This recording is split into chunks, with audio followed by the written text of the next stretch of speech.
penyalahgunaan narkotika, kenapa dia sampai masuk ke ranah itu.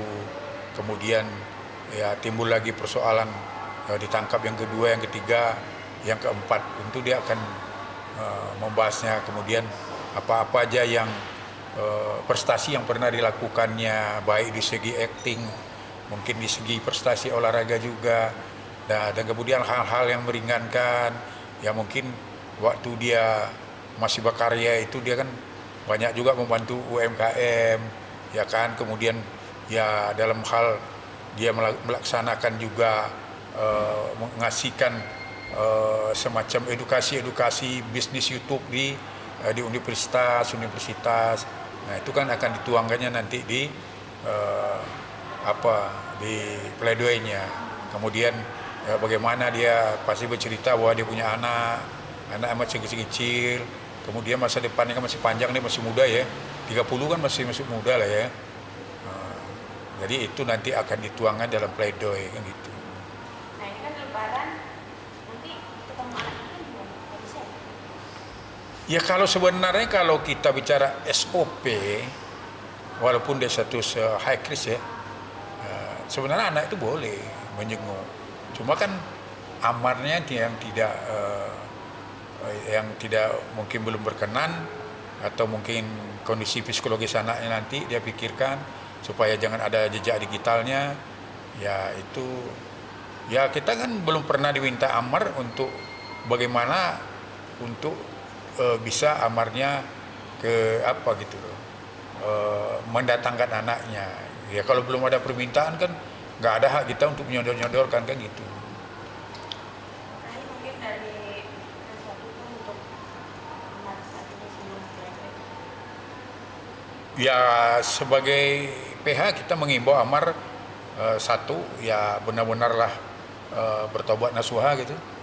Kemudian ya susunlah pledoi, ya, dan ngomonglah apa adanya di pledoi tersebut, apa yang benar-benar yang kedepannya dia harus lakukan, harus ada perubahan-perubahan dari dirinya. Ya, jangan sampai lagi melakukan perbuatan yang sama yang akan merugikan dia, baik itu segi ekonomi, di segi fisik dan waktu, dan menghancurkan ekonominya. Amar ini kan dijelas dengan udah 4 kali dia berturut-turut melakukan itu. 4 kali melakukan itu kan secara ekonomi dia kan udah nggak ada apa-apa lagi, ya kan. Secara fisik juga, ya kan mentalnya udah nggak seperti orang di luar penjara kan, pasti mentalnya udah nggak stabil lagi lah. Kemudian juga di segi kesehatan kan ya nggak sempurna juga kan, karena apa? Ya nama orang yang dari penjara itu mungkin fisiknya dilihat sehat, tapi kan psikologi pasti nggak sehat. Nah, kemudian juga ya yang harus dialah kembali ke kalau orang Islam tentu pada kitab-kitab suci, ya kan, baca Al-Quran, jalankanlah ya puasa Senin Kemis, tahajud, ya kan, ya sholat lain, zikir. Ya memang amar ini ya menurut saya memang harus direhabilitasi, karena kan penyakit ini orang sakit kalau nggak pernah diobati pasti kan ya penyakit kayak gini kalau kita tengok pasti dia akan kambuh lagi gitu. Jadi ini juga harus jadi perhatian pemerintah juga, karena hukuman penjara tidak akan menyelesaikan masalah, malahan menimbulkan masalah baru. Yang dulu dia nggak penjahat kan bisa aja jadi penjahat, karena apa? Orang dia di dalam nggak diobati. Nah kalau kita lihat pendapat ahli kan, ahlinya narkotika dan ahlinya psikiater, ya kan, ya amar ini kan yang nggak akan bisa sembuh kalau tidak diobatin. Pasti dia akan bangkit lagi, relax namanya kan. Ini kan orang amar ini kan orang udah kecanduan berat, ini udah adiksi, sangat disayangkan kan? Dia udah jelas pada waktu itu yang jadi apa juga sama kita, jadi pertanyaan besar juga. udah tahu dia memang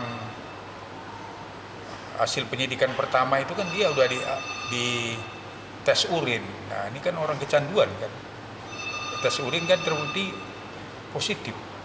Nah harusnya kan dia harus di asesmen supaya apa? Supaya dilakukan pengobatan.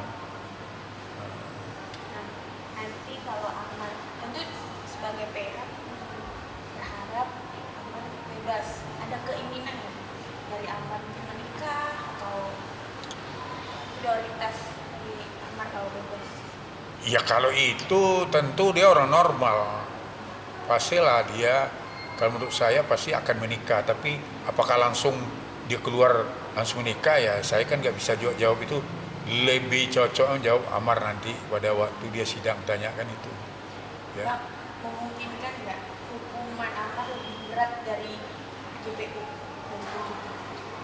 Ya kalau dari pengalaman kita itu, pengalaman ya, udah berapa kali kita nangani perkara, termasuk perkara narkotika itu, ya nggak ada alasan hukum untuk memperberat Amar daripada tuntutan jaksa. Karena kan banyak hal-hal yang meringankan, ya kan? Ya banyak juga hal-hal yang menurut kami yang penempatan pasalnya yang tidak tepat kan itu. Ya berkeyakinan kami kalau dari fakta persidangan, alat bukti dan saksi, ya kan? Ya Amar bisa konsela bebas demi hukum. Karena apa? Ya karena kan kita udah terbukti kan bahwa Amar ini kan tidak damping PH pada pemeriksaan, padahal itu kan wajib. Ahli dia mengatakan kan, ahli pidana udah mengatakan. Nah, kemudian diakui oleh penyidik, diakui juga oleh JPU bahwa kan Amar ini tidak dampingi PH pada waktu pemeriksaan. Nah, tapi kalau memang tidak bebas, tapi harus dihukum kembali, Ahmad sudah siap ya, Bang? Iya siap tidak siap itu kan bagian dari konsekuensi sebagai warga negara. Apabila kita dituduhkan melakukan perbuatan yang melanggar undang-undang, ya otomatis ada sanksinya. Ya itu kan wajib juga diterima. Tapi kan ada upaya hukum nanti yang bisa dilakukan. Karena keputusan nanti hakim itu kan bukanlah akhir kan. Masih ada upaya banding, masih ada upaya kasasi, masih ada upaya PK. Nantilah kita lihat, ya kita lihat aja dulu lah pledoi kita, nanti kita lihat keputusan. Kita kan belum berandai-andai, tapi kalau kita bicara pengalaman, peluang yang untuk bebas konsela itu masih besar. Karena kan ya Amar ini kan dalam pemeriksaan itu jelas kan sudah terbukti bahwa dia itu ya ibaratnya tidak didampingi oleh PH. Kemudian kan Amar ini kan alat bukti yang diperlihatkan di fakta persidangan oleh jaksa itu kan bukan melekat sama badannya Amar kan.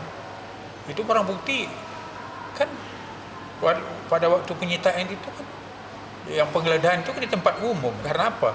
Itu kan di kamar itu kan bukan Amar sendiri di situ. Ya kan? Ada berempat apa berlima. Ya berarti kan posisi barang itu kan diambil di tempat umum.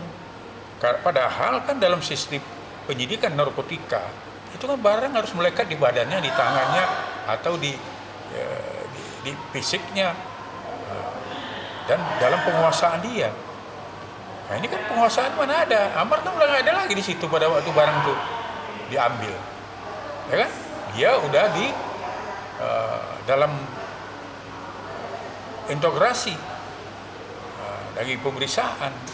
Tiba-tiba datang lagi dan penggeledahan itu kan jelas juga kan nggak ada berita acara penggeledahan. Siapa yang menyaksikan penggeledahan dan siapa saksinya kan nggak ada.